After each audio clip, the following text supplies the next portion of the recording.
On October 31st, 2022, the Brooklyn Nets officially fired Steve Nash and hired Jacque Vaughn as his replacement. Since then, the Nets have gone 25-8 and have ascended to the second seed in the East. This is remarkable considering at the start of the season, we didn't even know if they'd be a playoff team. But since Vaughn has taken over, this looks like a completely different team. Their defense looks phenomenal and their offense does as well. These players look more bought in now, and it shows. KD is having what seems like another career year, and Kyrie has been great since he returned from his suspension earlier in the year. Nic Claxton like a potential DPOY candidate, and the entire Nets roster just looks rejuvenated. And they are finally starting to look like the team we projected them to be beforehand. And if they continue this level of play, not only should every team in the East should be worried, every team in the entire NBA should be terrified of Brooklyn. You see, Nash's tenure in Brooklyn was just chaos and drama. And much of that wasn't his fault, but what was his fault was his inability to coach, which led to minimal success on the court, which is why no one was really surprised when he was fired. It was more of about time. His time in Brooklyn was simply him having a superstar Latin roster, not meeting high expectations, constant drama, and because of numerous injuries, an ever-changing group of personnel. In the third game of the 2020-2021 season, Spencer Dinwiddie had tore his ACL.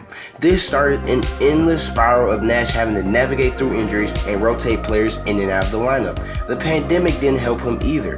In his rookie season, as a coach, he had put together a total of 38 lineups. This was a franchise record, and although this was just the start of his time in Brooklyn, it was a sign of what was to come. And after this, everything just kept going downhill. You see, 2 years later, the Nets were a complete dumpster fire.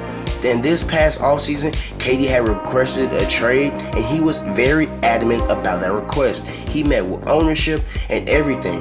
And although he eventually did rescind that request, it seemed like there was still some tension in that locker room. This was very evident after the Nets were 2-5 to start the season. This led to the eventual firing of Nash, as it seemed like the front office and the owner had no other choice but to fire the former 2-time MVP. And once this happened, the Nets took off. For the second time since March 2020, Jacque Vaughn was tasked with taking over as the interim coach. Vaughn had previously stepped in when the organization parted ways with Kenny Atkinson, and he led the team to a 7-3 record, most of which came in the bubble.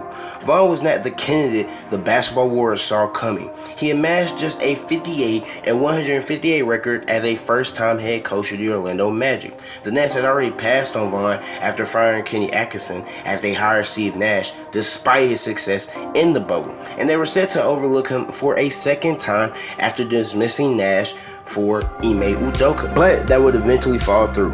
And now, a couple of months into his tenure as the head coach for the Nets, he has them looking like the scariest team in all of basketball due to them winning at a high rate and not fully putting the pieces together yet.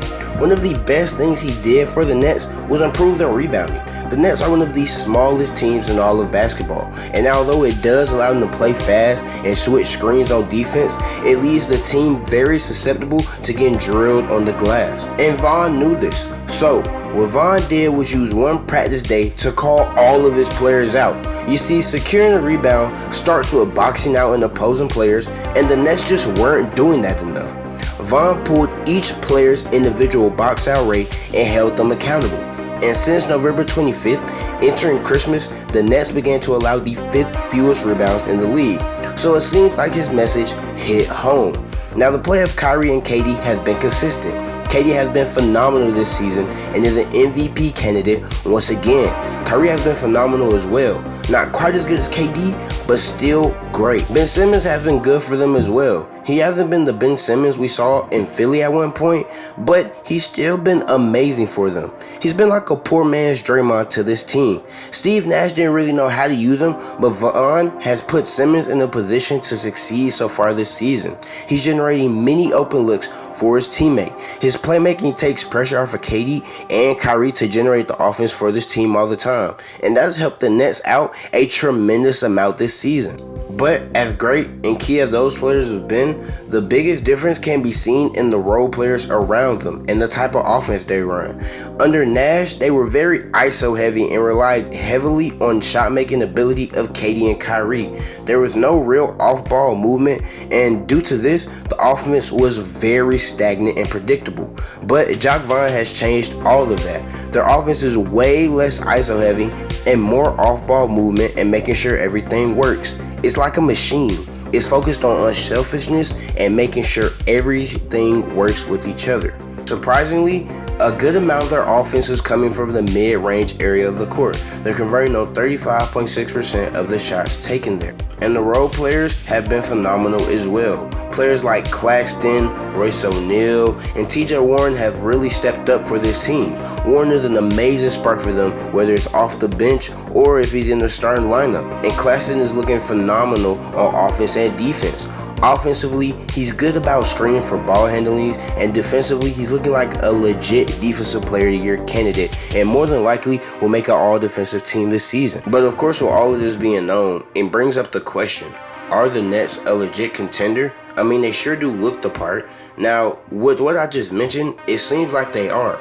Considering the make of their roster, they match up really well with most teams in the league. I mean, look at it. Let's start from the top. They have a top 5 player in the league in KD. KD has been phenomenal this season, as I just mentioned. He's averaging 29.7 points per game, 5.3 assists per game, 6.7 rebounds per game on an absurd 67.3 true shooting percentage. He's having a once-in-a-lifetime shooting season for mid-range this year as well. And of course, once again, he is in talks for the MVP. He's the type of player that every team needs in the playoffs, a go-to guy. Every team looks for that go-to guy in the playoffs, and there's not many players better than KD who can fill that role. They also have one of the best number 2s in the entire NBA in Kyrie Irving. He's having a phenomenal season as well. He's been balling since he came back from that suspension, and since none of that drama is around him anymore, he looks phenomenal. We all know how good he can be as number 2 in this league. I mean, look, he won the championship as one over half a decade ago, and he most likely is better now than he was then. And the pieces around him are coming together as well. You see, when Nash was coaching, these guys didn't really look bought in. Fred VanVleet even said it looked like they didn't want to be on the court. But since Jacque Vaughn has took over and he's changed everything about this team, these guys really look bought in. But this team has weaknesses as well, one being how small they are. I know it is an advantage when it comes to switching everything, but outside of Claxton, they really don't have a rim protector on their roster. They lack a ton of depth in the front court, and it's hard for any team to win a championship with no rim protector. I know they're playing great defense now, but I wonder how they look when playoff time comes. If the game starts to slow down and more pressure is put on the rim, and I'm not so sure if the Nets can handle that type of pressure in the playoff. Another thing that's not necessarily a weakness, but just really interesting, is to see how Ben Simmons will look once playoff comes. Remember, the last time he was in the playoffs, he had a pretty bad showing. I wonder if this will happen again this season. Not to mention his play style probably won't transfer over too well. Teams won't guard him on the perimeter, and he hasn't looked really aggressive this season either. I'd say he's the next X factor, and although I'm not calling this a weakness just yet, it could be one once playoff time comes. These are just the main things to be concerned about when it comes to the Nets. Although they look like surefire contenders now, I don't know how well they'll look when it comes to playoff time. They have everything though, a great number 2, a tremendous number 1, and they have good defense. I wouldn't be surprised if they made a couple of moves in the trade deadline to get more size in that front court and to get more shooting to offset Ben's lack of shot making on the perimeter. These weaknesses are significant though, and they make you wonder how legit the Nets are when it comes to being a contender. Me personally, I don't see the Nets as a true NBA contenders. Their turnaround this season was amazing, and I don't think they should be slept on when it comes to playoff time. They are definitely a team that can make a run all the way to the conference finals, but I don't see them getting much further than that. They're not better than the Celtics, and really, in the 7-game series, I could see teams like the Sixers, the Bucks, and the Cavs taking them down. The lack of size and Ben Simmons makes me hesitant to take this team seriously, even though they have 2 top 15 to 20 players in the NBA. But what do you guys think? Do y'all see Brooklyn as true NBA contenders, or do y'all believe that they're a couple of moves away from reaching that level? Let me know what you think in the comments, and if you enjoyed this video and like what you saw, make sure to like the video and subscribe. I make videos like this all the time, and I'll be making more all season. But that's all for now, and until next time, peace.